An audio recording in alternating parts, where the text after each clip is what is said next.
Hello, I'm Rodney Baucom of the Gospel Greats, where we play the top songs from your favorite Southern gospel artists, and we keep you up to date with the latest industry news. So if you're in need of Southern gospel information and inspiration, find a station in your area or listen to us on Enlighten on Sirius XM. For information, visit thegospelgreats.com.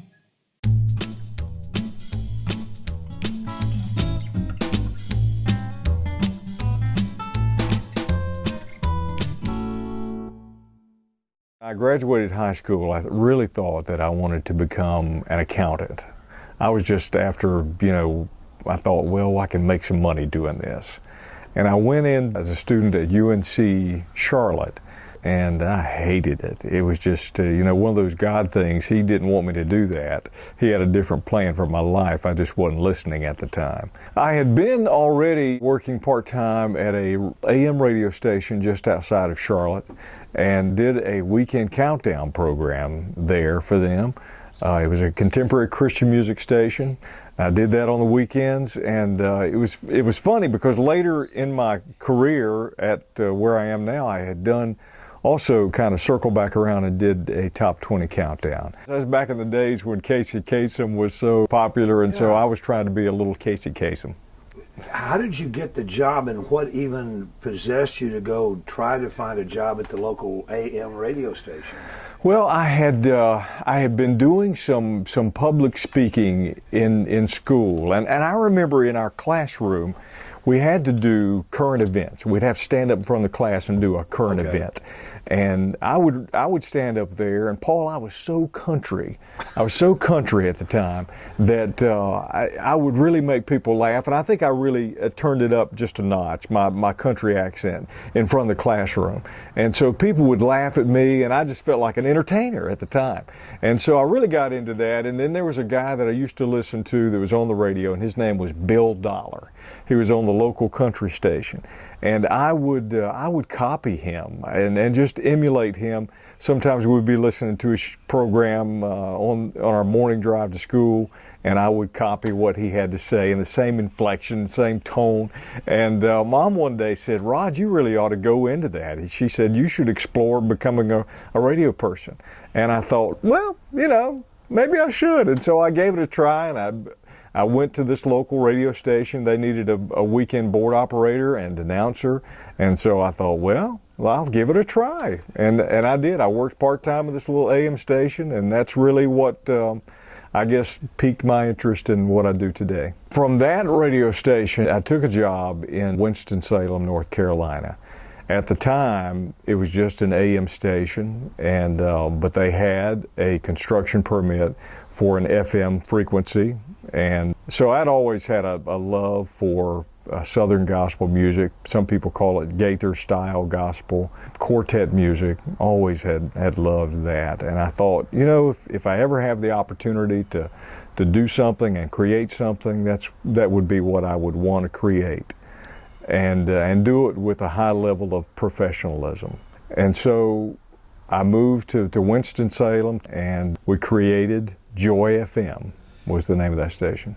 I was there for 10 years at that station, and I left there primarily because I wanted to create a satellite format. I wanted to find a format that I felt like would connect with a wider audience, maybe even a secular audience that could be exposed to the gospel. I created a format called God's Country, and it was distributed on satellite. And there were stations across the country that started picking it up. Then I connected with a radio group called K-Love. And K-Love is known around the country. They're a big contemporary Christian FM, and they have hundreds of radio stations around the country. And they have several markets where they have multiple signals where they have gone in, they've bought a small station, then they've gone in and bought a larger station. And so they heard our God's Country format, and they wanted to connect with us on a larger scale. So they took us on, and we grew to be about 25 affiliates at the time, and that was really wonderful. And then one day they called me. It was a couple of years after that, and they said, "Rodney, we've decided to switch all of those to a Hispanic format." I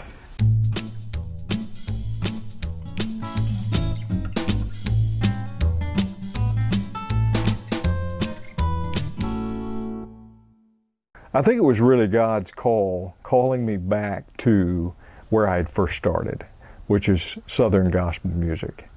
And He knew the love that I had for that kind of music, so He was calling me back to it.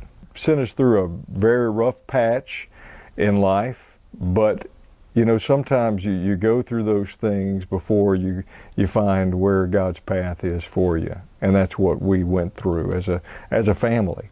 But you know, we stuck together. Part of the story is I had left the Life FM to take a different position on the coast of North Carolina. We lived there for about a year and a half. The gentleman that had replaced me on the morning show had taken another position in Chattanooga, Tennessee.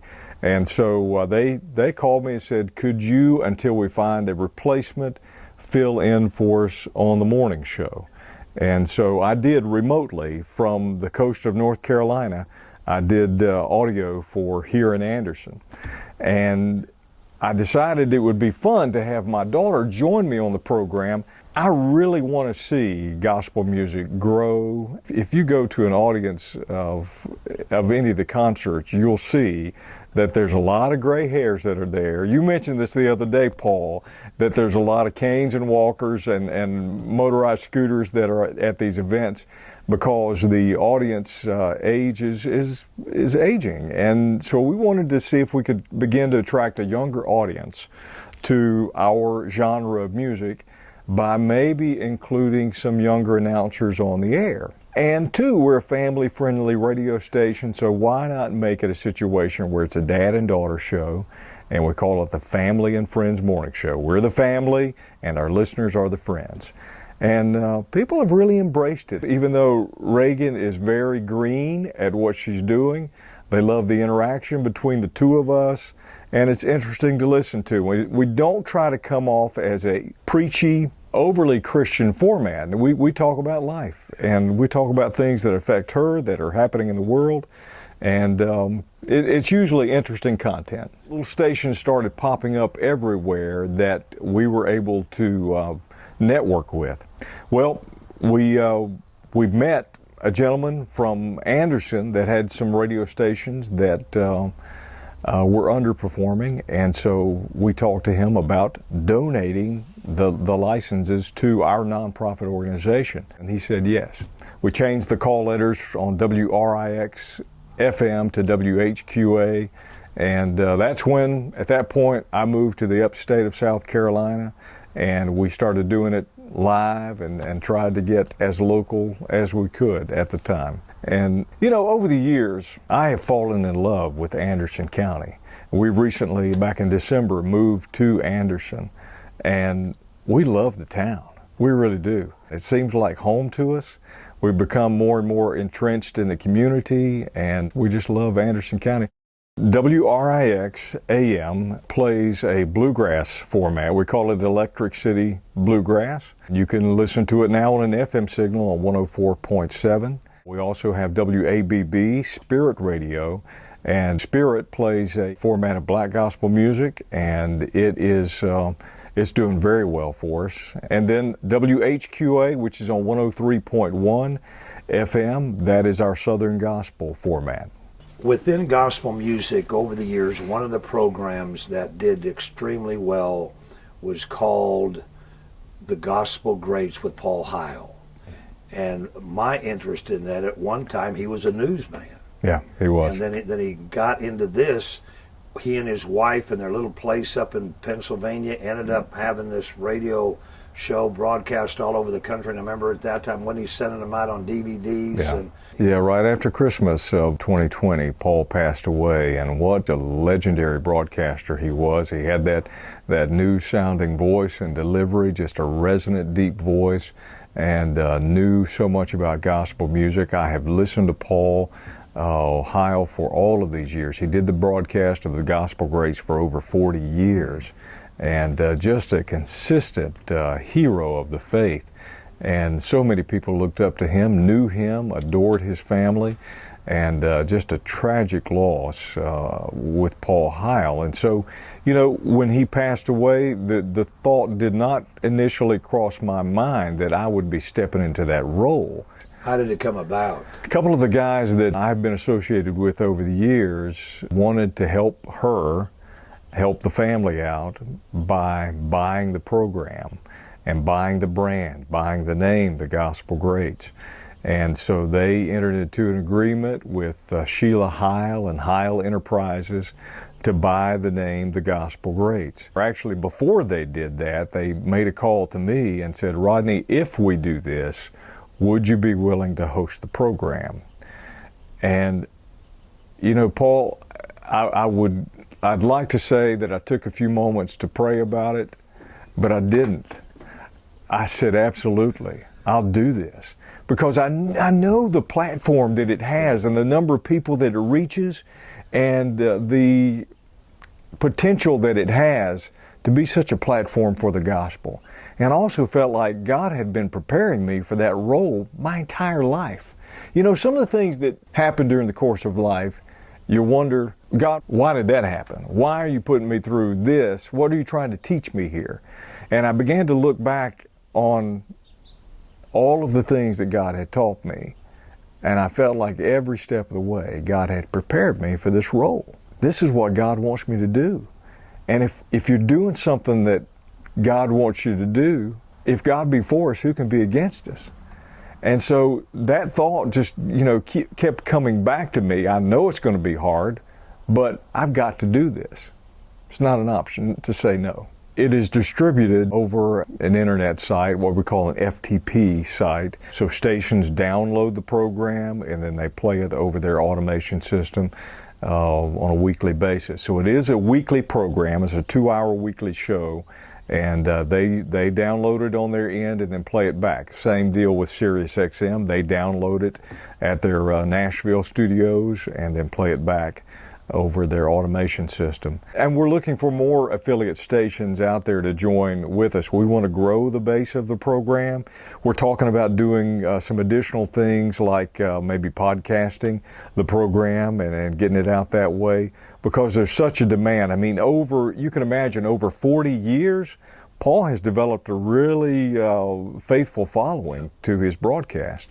And so we're stepping into some really big shoes with this, and we want to recognize the past and what great things he has done, but also open up to some of the new technologies of the future and do some things that maybe Paul didn't think about.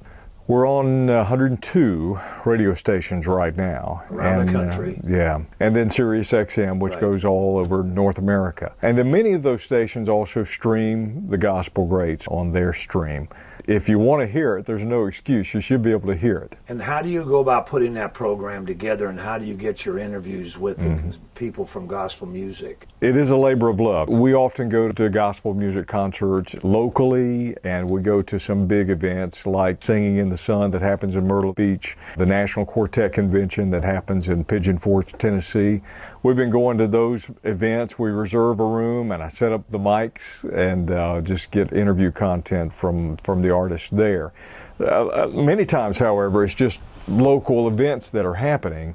We'll go and set up our computer and our one mic and capture the audio there. But that's a big part of the program, is the interview content with the artist. So if you don't have that, the nature of the program completely changes. So that was part of our determination from the very beginning, is that we wanted to keep the content and character of the program as close to what the pattern that Paul Heil had established as we could. And so we've kept the same jingle package that he had. We've kept all the same music beds and the same pattern of when he does the program or did the program in 8 different segments. So we've tried to emulate those same segments that he did. We do our Southern Gospel News segment in segment 4, just like Paul did. We do a featured artist every week, just like Paul did. And so there's so many things that because we didn't want to come in and interrupt what people have been used to for 40 years. Well, it was successful. It was. It was. And what you brought to it, I mean, your knowledge of Southern Gospel. A lot of people in the industry knew my name, and so it was easy for me to get in and get an audience with the artist that I needed to interview. They understood the magnitude of the loss of Paul Heil and the reach of his program, so they all wanted to see it continue. And so when I would call up and ask for an interview, they would say, absolutely. And they've always been very kind to give me a few minutes of their time to interview, but now they're more willing to give me a few more minutes of their time, and I appreciate that.